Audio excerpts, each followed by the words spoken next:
Hey guys, it's Ronnie. Today we're going to practice some listening. I'm going to tell you a story. I'm going to speak slow enough so that you can understand my wonderful story. And make this kind of like a listening test for you to, kind of practice your English listening, because people speak really quickly and it's hard to understand when people speak in slang and they use different words, or they speak really quickly and they mush words together and you're like, what is this person talking about? So here it goes. I think it was yesterday or the day before. No, it was definitely yesterday. I was I was looking at TalkTick, and this guy was just telling a story about a simple guy, and he was on his way to the store because he wanted to buy a cat kit because he's really hungry, right? Because he had the munchies. So he went into the store and he got his cat kit. But when he was there, he also saw those mints. What are those mints called? They're called tactics. So he's like, oh, it's been a long time since I've had a tactic. I'm going to get some of those. So, he paid for his chocolate bar and his mints, and he started to go back home. But on the way home, he was walking down the street and he flipped over a ping ball that someone was playing table tennis, and the ball just landed on the road. He flipped over it, and it's summertime, and he actually broke his flop flip. He was so mad. But then he realized, oh, bollocks, I've forgotten something at the store. I need more rolling papers. So he goes back to the store and he asked for his favorite rolling papers, which were players, but they didn't have them. And the guy said, oh, hey, do you know what? We don't have players, but we definitely have the zag-zigs if you want those. And he's like, oh, well, okay, I'll try something new today. So he's got his chocolate bar, he's got his rolling papers, he's got everything. He's got a broken flip-flop, and he was kind of, looking sad. And the guy behind the cashier said, dude, are you okay? What's up, man? You look kind of stressed out or whatever. And he said, I'm kind of pissed because I broke my sandal here. And the guy's like, do you know what'll cheer you up? I just got an old school Snoop Dogg Hop Hip album in. And the guy put it on, and it was like they had such a good time hanging out in the variety store, listening to music. It was such a cool story, because these are the wonderful stories that you have on these apps. They're just so exhilaratingly wonderful.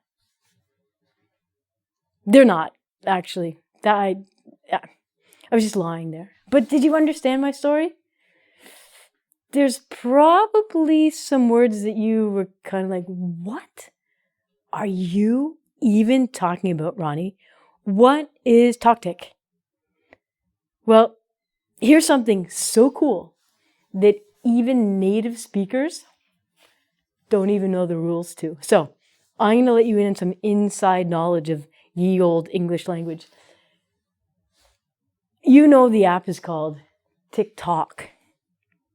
Okay, but did you know they spelt it differently, but it's actually the sound of a clock.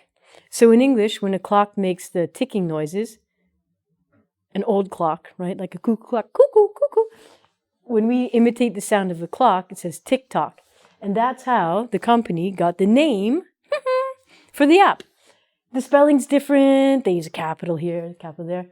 But when I said to you, TalkTick, it was really confusing. Like, Ronnie has an app called TalkTick? TikTok. We have this zigzag. Zigzag are rolling papers. Zigzag is also a pattern. Hello, do you work? A pattern's like this. It's like a lightning bolt. My marker's dead. That's okay though, we don't need that. So, a zigzag is a pattern. And this is what happens in English. If I said to you, zag zig, or if I said dong ding, maybe it wouldn't seem that weird to you, but other people would go, oh, there's something not quite right about that. And there's a rule to it, which I really don't like rules, but I'll teach you what it is. Whoa, hold on there. The rule is what we put first, the word we put first is an I. So tick, zig, ding, tick, tack, whoop, ping, hip, dille. Okay, I'll explain what these words mean later. And then we have an A. So it's always going to be the I word and then the A word. Or if you don't have an A, it'll be an O. So we would never reverse the order of this. We would never say pong ping because we have an I here and an O there. We always have to put the word with an I first and then the word with an O or an A after it. And there's one crazy example that uses all of them. And it's a game. It's called tic-tac-toe. But we're going to play the game later when I get a new marker. That'll be fun. And in the UK, they call it noughts and crosses. That's irrelevant. UK, hello. So, a ding-dong. Does anybody know what a ding-dong is? I want you to play with my ding-a-ling ding-dong. A ding-dong is the sound that a bell makes. So, remember I told you that tick-tock was the sound of a clock. Zigzag's a pattern and a rolling paper brand. But ding-dong is the sound of bells. Not balls, bells. They go ding-dong, and the clock goes tick-tock. Do you have those little candies, those little mints that I talked about in the story? Those are actually called tic-tacs, not tac-tic. So you might be thinking, Ronnie, why are you even teaching us this? This is just nonsensical. You're right.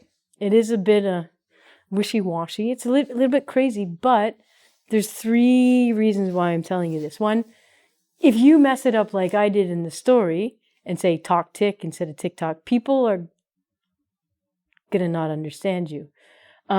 It'll let people know right away that you're not a native speaker, which is fine, but it's a dead giveaway. The other one is if you are creating something in English, if you're a content creator, like on, YouTube or something, or you're creating characters for a book or just anything creative, you should follow the rule because that's how the rhythm goes in English. But what if you didn't follow the rule? Hey, try it. Make a character called Pong Ping and see how that goes over. But it seems to be like the rhythm of English. Tic Tac is a candy. Kit Kat, chocolate bar famous all over the world. You get 4 little pieces of chocolate in that one. Ping pong. Oh, this is fun. Ping pong's a game called table tennis. And when I was researching it, it's also called whiff waff. Whiff waff, whiff waff. Again, these are words that sound like what you're doing. That could get tricky. But look, it even follows the same rule or the same pattern. This one has an I, and then this one's followed by an A. So it's whiff waff, not waff whiff. They'd be like playing it backwards. You'd be like, oh, I'm whiff waffing you. And it's just not a good scene. Do you like hip hop music? Yeah? Good. If you are familiar with some old school hip hop, Snoop Dogg doesn't work because he's an O and an O. He has a song. I dilly-dally, I went to the alley, I found a smoker named Sally. I'm paraphrasing there, but dilly-dally to dilly-dally around, it's so, I don't know, my grandmother would say that to me. It means like you're kind of like, you're wasting time, you don't really have a purpose, you're just, oh, let's go over here, oh, what's over here? You're having a faff, you're dilly-dallying, you're not walking purposefully. And also, I'd like to put a shout out to the Canadian band from Newmarket, Dilly Dally. Guys, what's going on? Good name. Are you playing or are you just dilly-dallying around on stage there? So, in the hip-hop genre, even Snoop Dogg says dilly-dally, so it must be cool. Hippity-hoppity. Yeah. I listen to hippity-hoppity music, which maybe dilly-dally does, but hippity-hoppity is like, oh, you see this guy? Oh, it's a bunny rabbit. When we're children, bunny rabbits, they listen to hip-hop. But when they jump, they go hippity-hoppity, not hoppity-hippity. So, yeah, this bunny rabbit, he's going to hippity-hoppity over here because he's a cool bunny. Now, as I was telling you, tic-tac-toe. Do you know how to play tic-tac-toe? Look at this. There's an I, an A, and then an O. So this is a prime example of this rule. And you know how much I hate rules. So tic-tac-toe is basically you put either an X or an O and you try and get them in a line.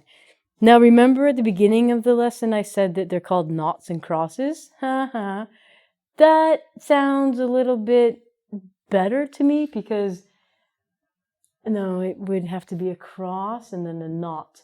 But nought in British English means 0. But we call them,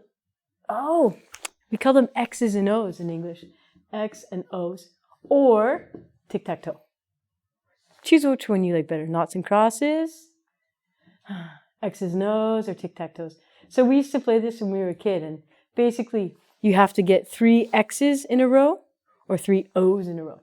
And they can be vertical, which is up and down. They can be horizontal, which is round. Or they can be diagonal. Yeah, I won! Tic-tac-toe. I like this. Dingle-dangle. I even like the word of it. I was trying to figure out what song it had dingle-dangle in it, and I came up with nothing. But the best example I can give you of how to use dingle-dangle is think of your grandfather, if you have one, and think of his balls. They're probably drooping almost down to his knees, and when he walks, they sway from side to side. So if something dingle-dangles, it means it moves from side to side with little effort. So mostly just balls dingle-dangle in the wind. So that's how you remember that. Now, close to that would be teeny-weeny. Teeny-weeny means very small. So some grandfathers have big danglers, big dingle-dangles, but a little teeny-weeny little guy there on his yeah. This boot is also teeny-weeny. Teeny-weeny means very small. So next time you're hanging out with your grandpa, ask him like, hey, can I see your dingle-danglers? And he'll totally show them to you. It'd be great family fun time. Wishy-washy. Wishy-washy means something that's not really serious, or it's a little bit weird or strange. Me, yes, I'm kind of wishy-washy. It doesn't mean that you're not smart. It just means you're a little strange or unorganized. Oh, this lesson is kind of wishy-washy. I don't know what's happening here, but there's another reason. Reason number 3, why I really want you to understand the I, the A, and the O method. Because when you're learning verbs, everyone hates irregular verbs. So I'm going to teach you how to use this method to remember those crazy irregular verbs. Okay, so this whole TikTok, wickety-walk, gibberish thing, it actually has a purpose when you're learning the irregular verbs. Mine, there aren't a lot of them, but anything to help you.